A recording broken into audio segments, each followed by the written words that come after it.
Di sini kita akan membahas apa itu bimbingan dan konseling.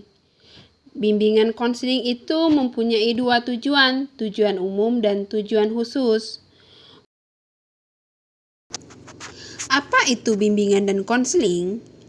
Bimbingan merupakan proses bantuan yang dilakukan oleh konselor atau guru BK kepada peserta didik, baik yang bermasalah maupun yang tidak bermasalah, agar peserta didik mampu mencapai perkembangan secara optimal.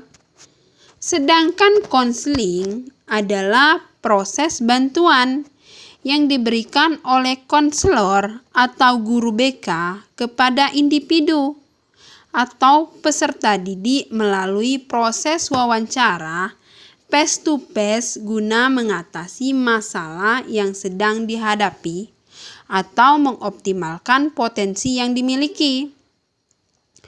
Ada 4 bidang layanan bimbingan dan konseling, yaitu bidang pribadi.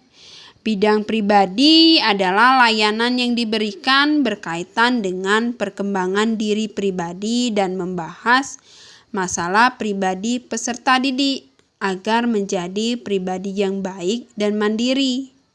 Bidang sosial adalah layanan yang diberikan berkaitan dengan perkembangan sosial peserta didik agar peserta didik mampu bersosialisasi dengan baik terhadap lingkungannya dan menjadi pribadi yang bertanggung jawab. Bidang belajar, layanan yang diberikan berkaitan dengan kegiatan belajar peserta didik agar peserta didik dapat membentuk kebiasaan belajar yang baik, mengembangkan rasa ingin tahu, dan menumbuhkan semangat untuk mengembangkan ilmu pengetahuan. Bidang karir.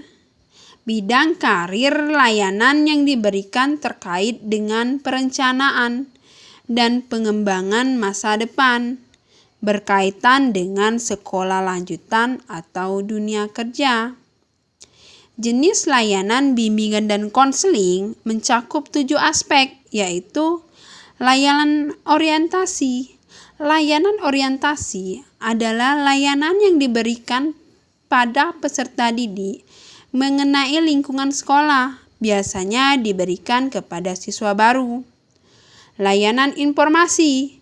Layanan informasi adalah layanan yang diberikan kepada peserta didik mengenai informasi-informasi tertentu yang berguna untuk kegiatan dan tugas sekolah.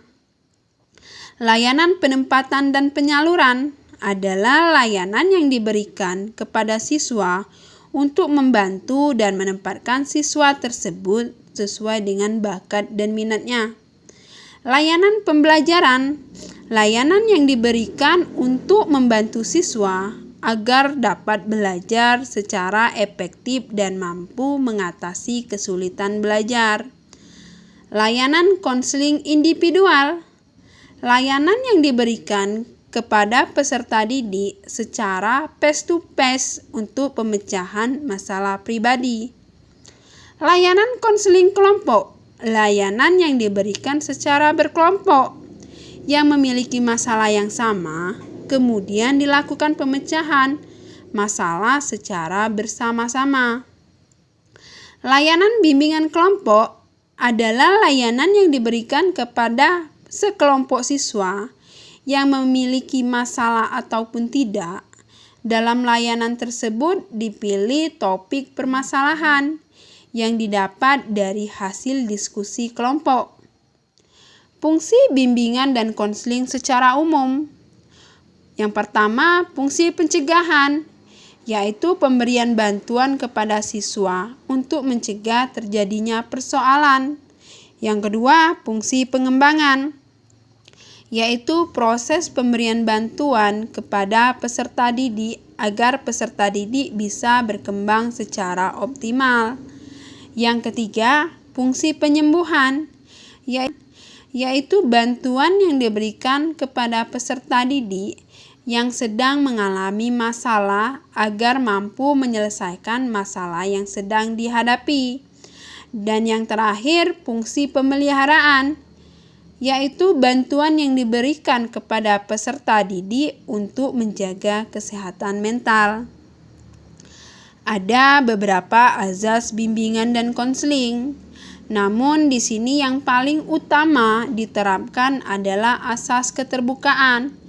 Artinya peserta didik harus jujur dan terbuka kepada konselor. Terus asas kesukarelaan.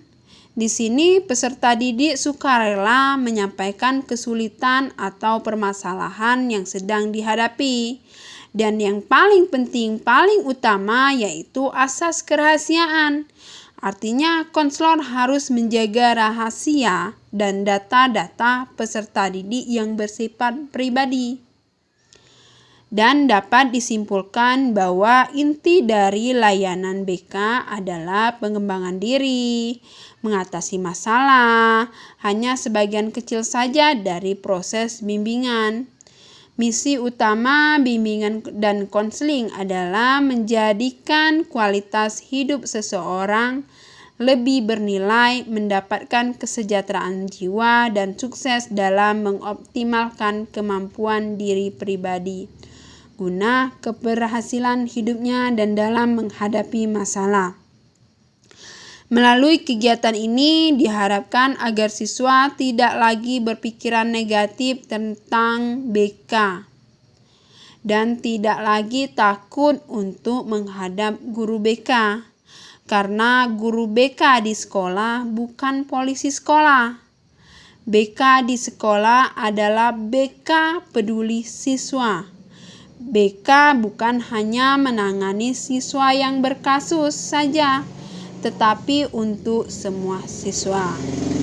Guru bimbingan dan konseling di SMA Negeri 1 Muara Pinang, Kabupaten Empat Lawang ada 2 orang, yaitu yang pertama saya sendiri, Rosalinda SPDI, yang kedua Iis Ariska SPD. Terima kasih.